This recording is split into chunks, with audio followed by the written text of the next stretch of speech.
It'll fast-track laws to crack down on climate protesters using what it calls dangerous devices in street blockades. Extinction Rebellion continued the climate change campaign, taking a message to Sydney train commuters and causing more disruption in Melbourne's CBD. They think that they're their streets while they're our streets. 3 days after their campaign of disruption began, Extinction Rebellion protesters in Melbourne show no signs of fatigue. Called a swarm for survival, the action was designed to block major city intersections, commuters losing patience as peak hour traffic again came to a standstill for the third time this week. I got deliveries and I've got just 1 hour left for my work. It's annoying. Earlier they rode from their camp at Carlton Gardens through the streets of Collingwood, blockading commuters on their way to work. In Sydney, police were out in force after concerns that protesters would disrupt the rail network. People gonna rise like the water, gonna turn this system round. But organisers say their aim was to spread awareness among commuters, not delay services.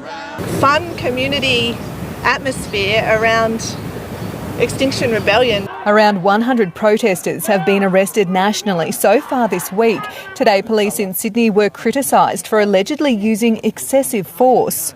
They picked me up, they carried me, dragged me back with my arms in what they call a wrist lock, I'm told, and the pain was intense. I was kept in a police cell for 27 hours and was offered no food for the first 17 hours in police custody. The police tried to force me to sign onerous bail conditions that were designed for bikie gangs. New South Wales Police issued a statement saying unlawful behaviour will not be tolerated and it does not comment on individual bail conditions. Queensland intends on fast-tracking new laws that could jail activists who use concrete drums and locking devices to maintain blockades. Every time a police officer or a firey is cutting into these devices, they are putting their lives at risk. Extinction Rebellion says the campaign will continue for the rest of the week. And SBS reporter Abby Dinham joins us now from downtown Melbourne, where another protest has begun. Abby, how much disruption is this action causing?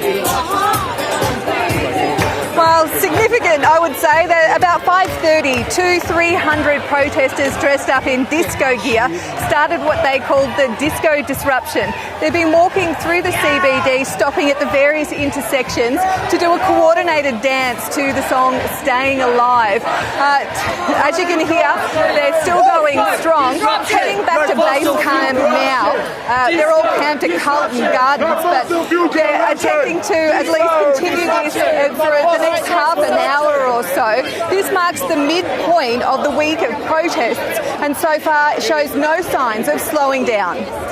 Thank you, Abby. Abby Dinham there from Melbourne.